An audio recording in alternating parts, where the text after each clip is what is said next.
ప్రభు సన్నిధిలో మోకరించి ప్రార్థన చేద్దాం. ప్రార్థన చేసుకుందాం. అందరూ మోకరించి ప్రభు సన్నిధిలో ప్రార్థనాపూర్వకంగా సిద్ధపాటు కలిగి ప్రభువుని గణపరుచుకుందాం.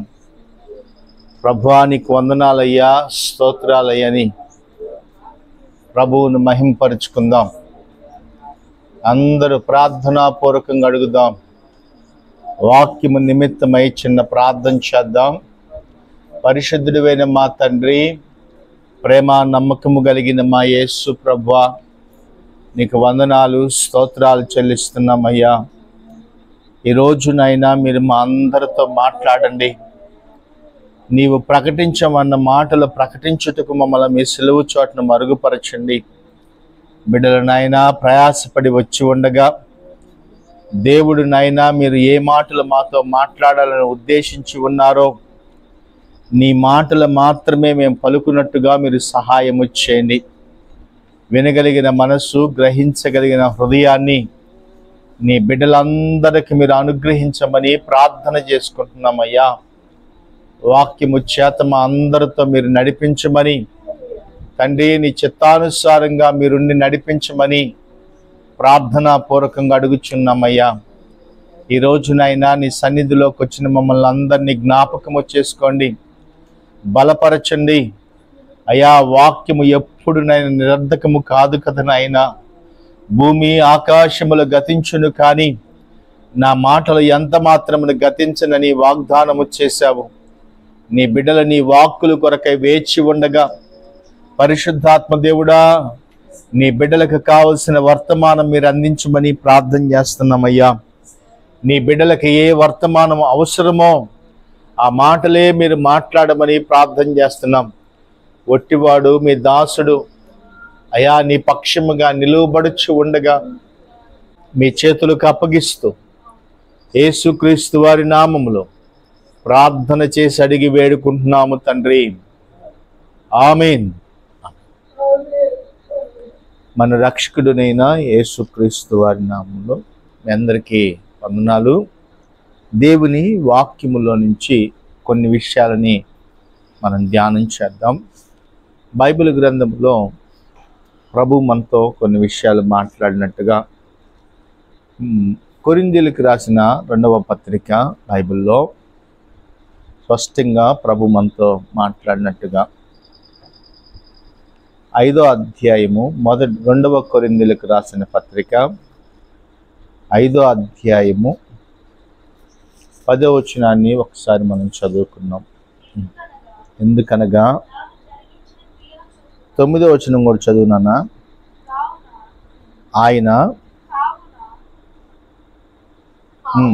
కావున దేహమందున్న దేహమును విడిచినను ఆయనకిష్టులమై ఉండవలనని మిగుల అపేక్షించుచున్నాము.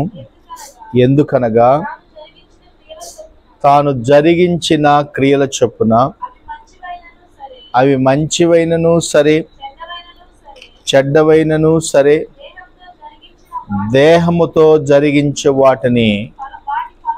వాటి ఫలమును ప్రతి వాడును పొందునట్టును మనమందరము క్రీస్తు న్యాయపీఠము ఎదుట ప్రత్యక్షము కావలను.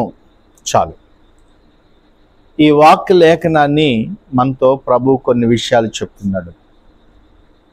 మనము దేహముతో జరిగించినది ఏదైనా సరే, ఈరోజు ప్రభు మనతో యేసుక్రీస్తు వారు మానవుల పాపమును తీసివేయటానికి దేహముతో వచ్చాడు. అవునా? సాక్షార్థంగా కనపడటానికి దేహముతో జరిగించిన క్రియల వల్ల, ఆయన శరీరం మీద మోపబడటం వల్ల, తన దేహమునకు శిక్ష పడటం వల్ల మనకి విమోచన కలిగింది. ఆమేన్. ప్రతిదీ కూడా దేహముతో జరిగించిన వాటికి, ప్రతిదీ కూడా దేహముతో జరిగించిన ప్రతి మాట కూడా విమర్శ దినమున లెక్కపు చెప్పాలని ప్రభు చెప్తున్నాడు. ఎందుకు దేహమును గురించి అక్కడ స్పష్టంగా రాశాడు. ఈరోజు దేవుడు మనకిచ్చినటువంటి దేహము చూద్దాం. బైబిల్ గ్రంథంలో ఒక మాట ఉంటుంది, మీ హృదయములను దేవునికి ఆలయమై ఉన్నాయని మీరు ఎరుగురా, దేవుని ఆత్మ మీలో నివసించుచున్నదని మీకు తెలియదా అని ప్రభు చెప్తాడు. ఉందా బైబిల్లో? కొరింథీయులకు రాసిన మొదటి పత్రిక 3వ అధ్యాయము 16వ వచనం చదువుకున్నాం. మీరు దేవుని ఆలయమై ఉన్నారని, దేవుని ఆత్మ మీలో నివసించుచున్నాడని మీరు ఎరుగురా, ఎవడైనను దేవుని ఆలయమును పాడు చేసిన ఎడల ఏందంట, దేవుని ఆలయమును పాడు చేస్తే దేవుడు అతన్ని పాడు చేస్తాడు. దేవుని ఆలయము ఏమైందంట? ఈ ఆలయము అమ్మా, ఈ ఆలయం ఏమైందంట? పరిశుద్ధమైనదియు, మీరు దేవునికి ఆలయమై ఉన్నారని మీరు ఎరగరా. చాలు. ఇది పరిశుద్ధమైన దేహము. దేవుడు ఈ దేహాన్ని ఎలాగ తయారు చేశాడంటే, దేహముతో జరిగించు ప్రతి క్రియను దేవుడు లెక్క చెప్పాలని చెప్పాడు. ఎందుకు ఈ దేహమునకు దేవుడు అంత ప్రత్యేకత ఇచ్చాడు? యేసుక్రీస్తు వారు పునరుద్ధారుడై తిరిగి లేచినప్పుడు, తోమ వారి మధ్యలో లేనప్పుడు, అందరూ భూతమని యేసు ప్రభు ప్రత్యక్షమైనప్పుడు తలుపులు వేసినట్టే ఉన్నాయి. యేసు ప్రభు వారి మధ్యలోకి వచ్చి నుంచున్న తర్వాత అందరు భూతం అన్నారు. యేసు ప్రభు వారి మధ్యలోకి వచ్చిన తర్వాత యేసు ప్రభు చెప్పాడు, భయపడగాకండి అని యేసు ప్రభు చెప్తే, యేసు ప్రభు అక్కడ ఒక మాట చెప్పాడు. ఏం చెప్పాడంటే, మీ దగ్గర ఏమున్నాయో నాకు ఇవ్వండి, నేను తింటాను అన్నాడా? మీ దగ్గర ఏమున్నాయో నాకు ఇవ్వండి, నేను ఆహారము తింటానని యేసు ప్రభు చెప్పాడు. ఆయన తిన్న తర్వాత శిష్యులు యేసుక్రీస్తు వారిని నమ్మారు. అంటే దేహము లేకపోతే సాక్ష్యార్థము లేదండి. దేహము లేకపోతే దేవుని ఆత్మ అతనిలో నివాసం ఉండదు. దేహము లేకపోతే యేసు ప్రభు వారు రుజువుగా కనపడలేకపోయాడు. అందుకే యేసు ప్రభు వారికి రుజువు చూపిస్తానికి అక్కడ స్పష్టంగా ప్రభువే చెప్పాడు. చదువుతారా? మాటలు ఉన్నాయా బైబిల్లో? నేనే చెప్పమంటారు రెఫరెన్స్? చూద్దాం. బైబిల్ గ్రంథంలో ఒక మాట మనం చదువుకున్నాం. లూకా రాసిన సువార్త చివరి అధ్యాయము, లూకా సువార్త చివరి అధ్యాయము 40వ వచనం.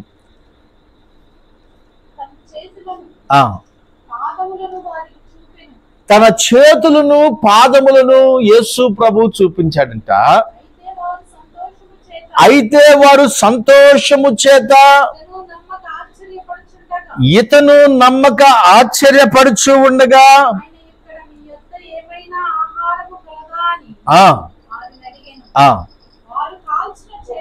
వారు కాల్చిన చేప ముక్కలను ఆయనకిచ్చిరి. యేసు ప్రభు దాన్ని తీసుకొని ఆమేన్. ఇప్పుడు దేహం ఉంది కాబట్టి యేసు ప్రభు తిన్నాడు. అంతేనా? ఆత్మ తింటదా? తినదు. తింటదమ్మా ఆత్మ? తినదు. యేసుక్రీస్తు వారు పునరుద్ధారుడై తిరిగి లేచాడని దేహముతో చేసే అన్ని ప్రజలు కళ్ళారా చూశారండి. యేసుక్రీస్తు వారు కూడా సాక్షార్థముగా తన దేహమును కనపరచాలని ఆహారాన్ని తిన్నాడు అక్కడ. ఈరోజు మన జీవితంలో కూడా కొరింథీయులకు రాసిన పత్రికలో మనం చదివినట్టు మన దేహముతో జరిగించు ప్రతి క్రియనంట యేసు ప్రభు లెక్క అడుగుతాడు. ఆమేన్. ఎందుకు దేహానికి దేవుడు అంత విలువిచ్చాడంటే, తన చేతులతో, ఎవరి చేతులతో అంట? తన చేతులతో దేవుడు తన పోలికలో మనుషులను, తన దేహాన్ని నిర్మించాడు. ఆదికాండంలో మీరు చూస్తే అక్కడ రాసుంటుంది, దేవుడంట తన పోలికలో నిర్మించాడంట. చదువుతారా? ఎక్కడా? 1వ అధ్యాయము 26వ వచనం, 27వ వచనం చదవండి. దేవుడు తన స్వరూపమందు, ఎవరి స్వరూపం అంటే ఇప్పుడు దేహము దేవుని స్వరూపము. అందుకే దేవుడు తన స్వరూపములో ఉన్న దేహము గురించి లెక్కడుగుతానని యేసు ప్రభు చెప్పాడు. దేహముతో చేసే ప్రతిదీ కూడా లెక్కలోకి వచ్చింది. ఎందుకు లెక్కలోకి వచ్చిందంటే దేవుడు తన పోలికలో నిర్మించిన దేహము గనక, ఈ దేహము అపవాది సంబంధమైంది కాదు గనక ఇది దేవుడు ఏర్పరచుకున్నటువంటి దేహం. ఇది ఆమేన్. దేవుడిదా కాదా? ఈ దేహము దేవునిది. చదువుతారా? కొరింథీయులకు రాసిన 2వ పత్రిక 5వ అధ్యాయము 10వ వచనం. ఎందుకనగా తాను జరిగించిన క్రియల చొప్పున, ఏనంట, తాను జరిగించిన క్రియల చొప్పున అవి మంచివైనను సరే చెడ్డవైనను సరే దేహముతో జరిగించిన వాటి ఫలమును ప్రతివాడు పొందుకుంటాడంట. దేవుడు అన్యాయస్తుడు కాడు. ఆమేన్. దేహముతో జరిగించే ప్రతిదీ అంట అతను పొందుకున్న తర్వాతనే దేవుని రాజ్యానికి వెళ్తాడు. అందుకే యేసు ప్రభు చెప్పాడు దేహమును గురించి అక్కడ 9వ వచనం, కాబట్టి దేహమందైనను దేహమును విడిచినను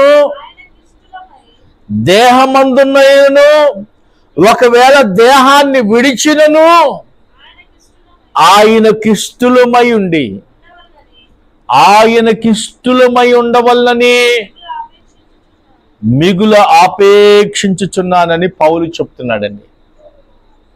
దేహములో ఉన్నప్పుడే దేవునికి ఇష్టంగా ఉండాలంట. బైబిల్లో ఒక ఆయన దేహములో ఉన్నప్పుడు దేవునికి ఇష్టడుగా లేడు. ఉన్నాడా? దేవునికి ఇష్టడుగా లేడు. మనుషులను సంతోష పెట్టేటట్టుగా బ్రతుకుతున్నాడు. బైబిల్లో ఉంటుంది, మీరు చదివితే. ఎవరిని సంతోష పెడుతున్నాడంటే మనుషులను సంతోష పెడుతున్నాడు. దేహములో జీవించినంత కాలము దేవుని ఆత్మను దుఃఖపరుస్తూ నడిచాడు. చివరికి తన దేహానికి శిక్ష పడిందండి. పడలేదా? శిక్ష పడింది. మత్తుగా తాగి ఏం చేశాడంట?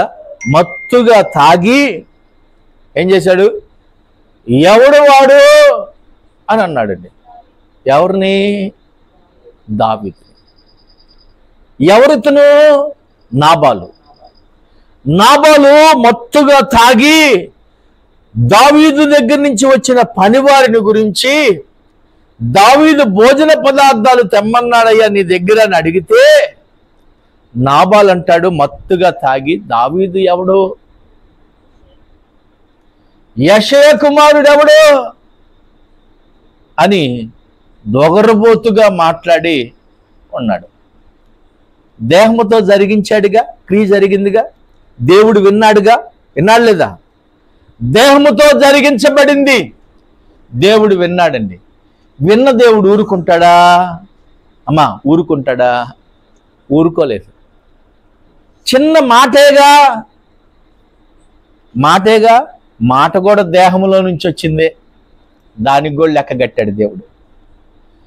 దావీదు 10 దినముల తర్వాత అంట, నాబాలు 10 దినములు అయిన తర్వాత దేవుడంట నాబాలును ఏం చేశాడంట? మత్తుగా తాగి ఏం చేశాడు? ఎవడు వాడు అని అన్నాడండి. ఎవరిని? దావీదు. ఎవరితను? నాబాలు. నాబాలు మత్తుగా తాగి యెషయా కుమారుడు ఎవడు అని దొగరబోతుగా మాట్లాడి ఉన్నాడు. దేహముతో జరిగించాడుగా, క్రియ జరిగిందిగా, దేవుడు విన్నాడుగా. విన్నాడు లేదా? దేహముతో జరిగించబడింది, దేవుడు విన్నాడండి. విన్న దేవుడు ఊరుకుంటాడా? అమ్మా ఊరుకుంటాడా? ఊరుకోలేదు. చిన్న మాటేగా, మాటేగా, మాట కూడా దేహంలో నుంచి వచ్చిందే, దానికి కూడా లెక్క కట్టాడు దేవుడు. నమ్మకముగా ఉంటివి, నిన్ను అనేకమైన వాటి మీద నేను నియమిస్తాను.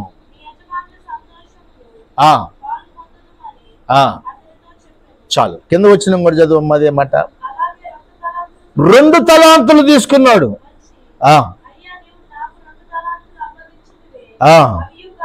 24 వచ్చిన చదువునాన్న. తరువాత 1 తలాంతు తీసుకున్నవాడు వచ్చి, అయ్యా నువ్వు ఎక్కడ పడితే అక్కడ ఇచ్చి వెళ్తా ఉంటావు, ఏది పడితే అది, నువ్వు ఏది పడితే అది గోసి అడుగుతావు అని చెప్పి జాగ్రత్తగా దాచిపెట్టానయ్యా. మళ్ళీ నువ్వు అడిగితే దాన్ని ఇవ్వకపోతే నువ్వు అన్యాయస్తుడివి ఏమన్నాడమ్మా అక్కడ? అంతేనా?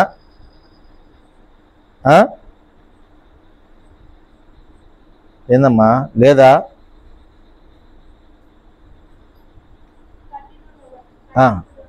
కఠినుడు అని. చాలు, ఏందంట? నువ్వు కఠినుడు అని నాకు తెలుసు, అందుకే దాన్ని గుంట తీసి దాచిపెట్టాను. కొంతమంది రోజు పాటలు పాడితే పాటలు పాడతారండి, రోజు వాక్యం చదివితే చదవాలనిపించిందండి, రోజు ప్రార్థన చేస్తే ప్రార్థన చేయాలనిపించిందండి. ప్రార్థన 1 గంట కళ్ళు మూసుకొని ప్రార్థన చేయండి ఎవరన్నా, తెరవకుండా. కష్టం. పోనీ అరగంటన్నా చేస్తారా కళ్ళు మూసుకొని? అస్సలు కుదరదు. పోనీ 1/2 గంటన్నా కళ్ళు మూసుకొని ప్రార్థన చేస్తున్నావా? అలికిడైతే లెగుతాం. భక్తులు అట్ట చేయలేదండి ప్రార్థన. రాత్రి మోకరించి ప్రార్థన చేస్తే తెల్లారి కోడి కూసేదాకా ప్రార్థన చేసేవాళ్ళంట. ఆమేన్. అది ప్రార్థన. వారు ప్రార్థన చేస్తే ఆకాశం నుంచి అగ్ని వచ్చినట్టుగా కనపడింది ప్రజలకి.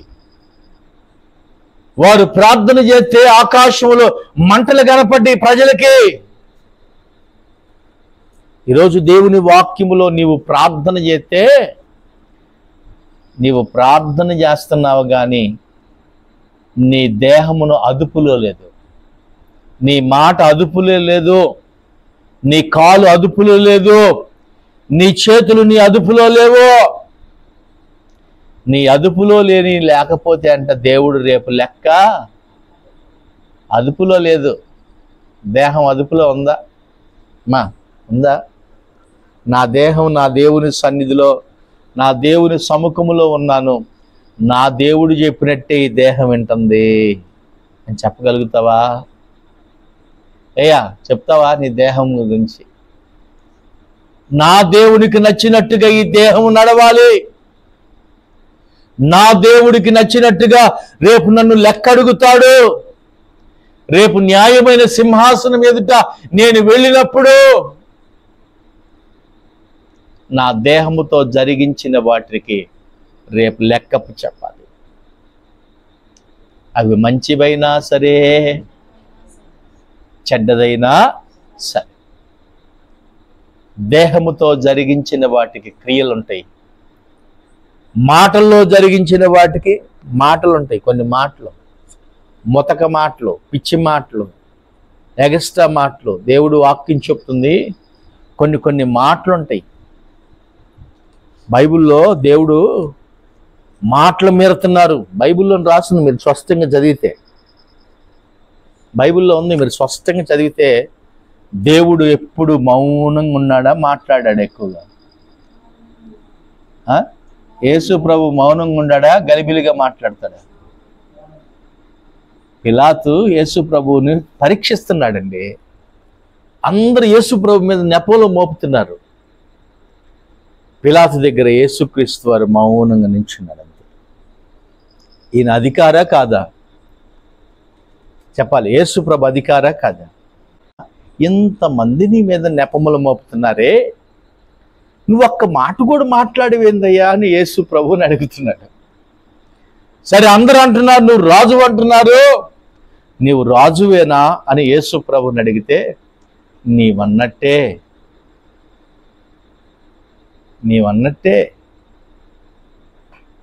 మౌనంగా ఉన్నాడు. యేసు ప్రభువులో ఒక గొప్పతనం ఏంటంటే ఆయన ఎప్పుడు మాటలు వ్యర్థముగా మాట్లాడలేదు. ఆయన మాటలన్నీ పొదుపు చేశాడండి. సిలువలో యేసు ప్రభు దొంగలతో సిలువ వేయబడ్డాడు. దొంగల మధ్యలో, అవునా? దొంగల మధ్యలో సిలువ వేయబడ్డాడు. ఒక సైనికుడు యేసు ప్రభుని అడుగుతున్నాడు, అయ్యా ఈ బాధ తట్టుకోలేకపోతున్నానయ్యా. ఏమంటున్నాడు? ఈ బాధ అంతా తట్టుకోలేకపోతున్నాను, ఈ ఎండ దెబ్బకి దేహమంతా కాలిపోతుంది, నిన్ను నీవు రక్షించుకొనయ్యా, నన్ను కూడా సులువు మేంచి దింపి నీవు కూడా రక్షించుకో ప్రభువా అని యేసు ప్రభుని అడుగుతున్నాడు.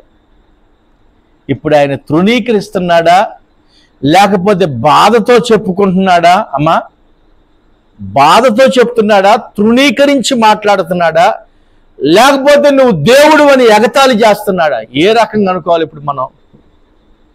తమ్ముడు, ఏ రకంగా అనుకోవచ్చు? ఆలోచన విధానం ఏ రకంగా అనుకోవచ్చు మనం? ఇప్పుడు అతను బాధతో అన్నాడని అనుకోవచ్చు. రెండోది తృణీకరించాడని అనుకోవచ్చు. మూడోది ఎగతాళికరంగా ఉండినట్టుగా ఉండొచ్చు. మూడు రకాలుగా అర్థాలు చూసుకోవచ్చు మనం. కానీ అక్కడ మనం చేయాల్ది ఏంటంటే తండ్రి చిత్తమును చేయటానికి యేసుక్రీస్తు వారు మౌనముగా నిలిచి ఉన్నాడు. ఆమేన్. బైబిల్లో యెషయా గ్రంథంలో రాసి ఉంటుంది, అతడు బొచ్చు కత్తిరించు వాని వలె మౌనముగా ఉండెను అని అంటుంది. ఆ వాక్యం నెరవేర్చబడాలిగా. మరి నువ్వో మౌనం లేదు,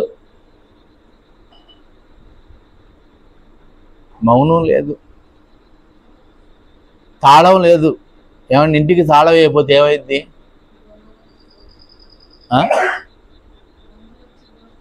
ఇంటికి తాళం, ఇంత పెద్ద ఇంటికి ఇంత చిన్న తాళం దొంగలు రాకుండా చేస్తుంది అమ్మా. ఇంత పెద్ద మందిరానికి ఇంత పెద్ద బుర్ర వేసి పెట్టాం మనం అక్కడ, అవునా కదా? తాళం పెద్దదా, ఇల్లు పెద్దదా? చెప్పాలి. ఇల్లే పెద్దది, మరి తాళం చిన్నది. మరి దేహముతో జరిగించే మాటలు పెద్దయ్యా లేకపోతే దేహం పెద్దదా? దేహమే పెద్దది, మాటే చిన్నది. కానీ ఈ మాట అంట కాపాడుతుందా లేకపోతే మాట శిక్షకు పాత్రులుగా మనల్ని చేస్తుందా? Praise Lord. ఆమేన్. మన దేహం అంట దేవునికి ఆలయముగా దేవుడు తయారు చేశాడంట. అందుకే యేసు ప్రభు వారు చెప్పాడు, అందుకే ప్రభు చెప్పాడు, ఇదిగో మీరు దేహములో ఉన్నంత కాలము, అపోస్తలుడైన పౌలు అంటాడు, నేను దేహములో ఉన్నంత కాలము నా దేవునికి దూరంగా ఉన్నాను. నేను ఇప్పుడు ఈ దేహాన్ని విడిచి వెళ్ళిపోతే ఇప్పుడు సమీపంగా ఆయనతో ఉంటాను. ఆమేన్. ప్రార్థన చేద్దాం. అందరూ మోకరించి ప్రభుని అడుగుదాం. పరిశుద్ధుడైన మా తండ్రి, ప్రేమ నమ్మకము కలిగిన మా యేసు ప్రభువా, నీకు వందనాలు. వర్తమానముల చేత మా అందరితో మాట్లాడావు అయ్యా. ఈ విజ్ఞాపన ప్రార్థన మేము అందరము నీ సన్నిధిలో యాకోబు ఎలాగ ప్రార్థన చేసి జవాబు పొందుకున్నాడో మేము చేసిన ప్రతి ప్రార్థనకు మాకు జవాబు ఇచ్చినందుకు నీకు స్తోత్రాలు చెల్లిస్తున్నామయ్యా.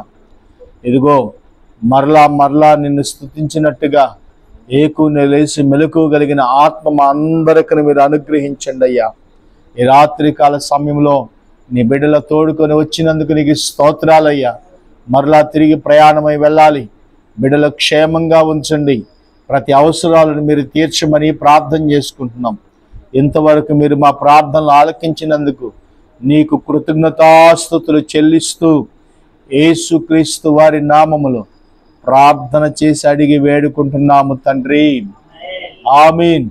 మన తండ్రి అయిన దేవుడి దీవెన, కుమారుడైన యేసుక్రీస్తు వారి కృప, పరిశుద్ధాత్మ దేవుడు అన్నినమైన సహవాసము సకల పరిశుద్ధులకు మనకును ఆయన కృప తోడై నడిపించును గాక. ఆమీన్. అందరికీ వందనాలు.